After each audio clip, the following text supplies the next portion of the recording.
I have been doing extensive research to find the top fantasy basketball players for Week 13 off of the waiver wire. And I'm about to share them with you so you can dominate your league this week before your league mates know what hit them. We believe every NBA fan should play fantasy basketball. The first player we want to take a look at is Zeke Naji from the Denver Nuggets, only rostered in 1.1% of ESPN leagues. So he is literally widely available for free. You can get him off the waiver wire. Over the last 7 days, averaging 20.8 minutes per game. On the season, he's only averaging 11.1, so this is a signal that we want to pay attention to. He's also averaging over the last 10.8 points per game. Yes. 3.8 rebounds, not bad. 1 assist, 1.2 steals. Yes, and there's more. 1.2 blocks. I'll take it. We love when players get that defensive, cushion, if you will, to get that additional fantasy basketball value. Now, he's played in the mid 20 minutes off of the bench while your man Deron Holmes starts. So even though he's not starting, he's still valuable, providing threes, he's providing scoring, boards, some blocks. And right now, he's kind of on a hot shooting streak, so definitely want to pay attention to it. It's worth noting that he won't be a long-term ad. This is just for the week. We have Jokic out, Valanciunas out, and while they're out, he's going to continue to get some value. He recently topped 29 minutes in back-to-back games, and in those 2 games, he averaged 16.5 points, 5 rebounds, yes, and a combined 4 blocks and steals, his stocks, if you will. Essentially, he's available widely, and if you need to fill some gaps this week, he is definitely a player that you want to take a look at. From the San Antonio Spurs, Keldon Johnson. This is a player that I've had on my roster on and off all season, but right now, your man is cooking with hot bacon grease. Only rostered in 20.1% of ESPN leagues. Over the last 7 days, averaging 25 minutes per game, 17 points, yes, 5.5 rebounds, 0.3 assists, and his defensive stats are nothing to write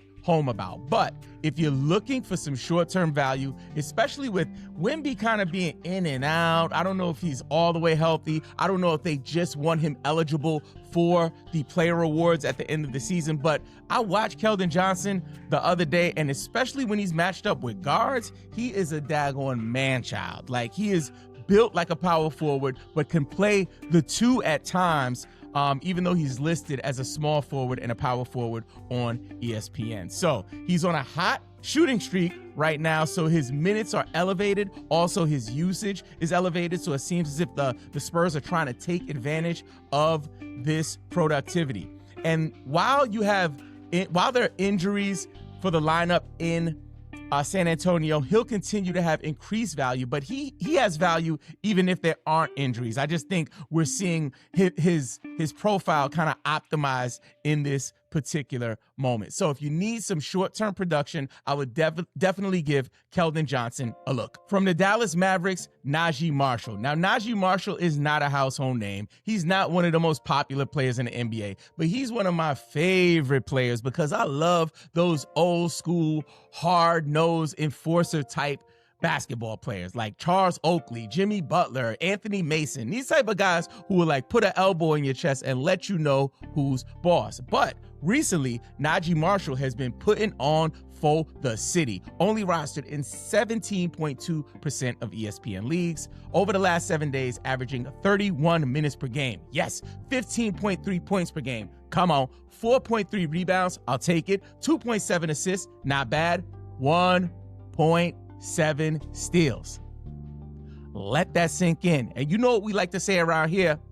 Top is off, boobies is out, hair blowing in the freaking wind. Your man Najee Marshall is definitely taking advantage of the opportunities that he's getting. Anthony Davis has been in and out. I don't even want to talk about Anthony Davis. I'm throwing up a little bit in my mouth just thinking about him because I'm so disappointed. But that's a whole nother video. He's benefiting, Najee Marshall that is benefiting from the inconsistency with Anthony Davis and especially with all of the injuries. We also have PJ Washington banged up, and that's presenting opportunities for Najee. He's producing across all categories, right? So you can get him in your roster right now, on your roster right now, and he'll produce where you need him if you're in a category league. But if you're playing in a points league like me, he's definitely a player you want to take a look at. He's scored in double figures in 4 straight games, averaging 14 points, 3.8 rebounds, 3.3 assists, and 1.3 steals in 31.5 minutes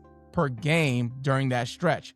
He's getting consistent minutes, and he's contributing every single night. So if you want to fill a hole on your roster, if you want to drop and add, however you want to do it, I would definitely consider streaming Najee Marshall. And yes, we have another Dallas Mavericks player on the list. We got Max Christie, only rostered in 10.5% of ESPN leagues. Over the last 7 days, he is averaging 31.7 minutes per game. Yes, 12.3 points, come on.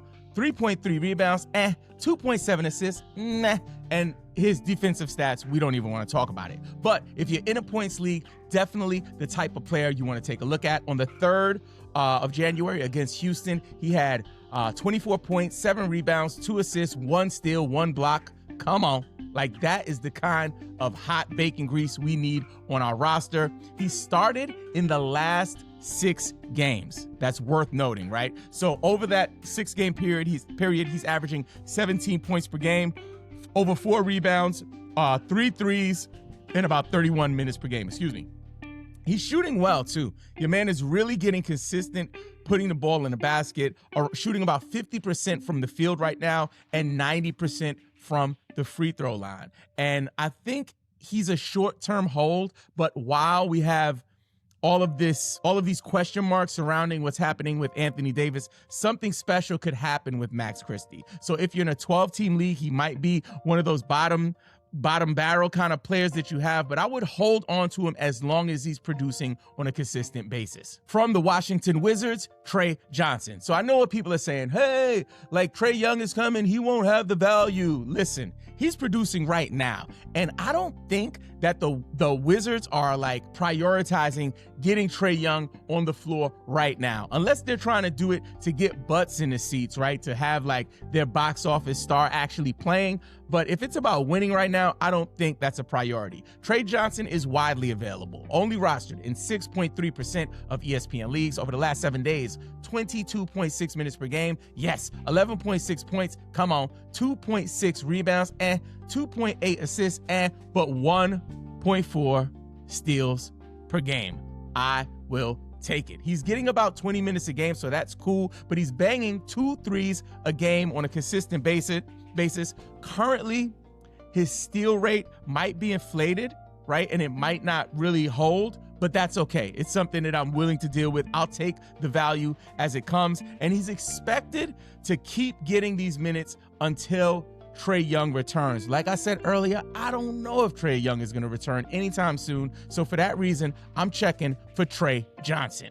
So now we are about to jump into our world famous rapid fire waiver wire. The first player we want to take a look at is TJ McConnell. He's available. He's cooking up. He's putting up some solid per minute assist and defensive stats. I would definitely take a look at TJ. Also, Peyton Watson. We've been talking about him. Just wanted to mention it. Consider having him on your roster. Your man is producing. Vince Williams, he's gaining some opportunity with all of the question marks around Ja Morant. Is he playing? Is he sitting? Is he getting traded? With that being said, if Ja is moved, his value could be long-term, but for now, he's still providing some short-term production. Mitchell Robinson, if he's available, I would grab him this week. He's, he hasn't been the most popular player for fantasy basketball this season, but definitely somebody I would look at if I'm looking for some rebounds or some blocks.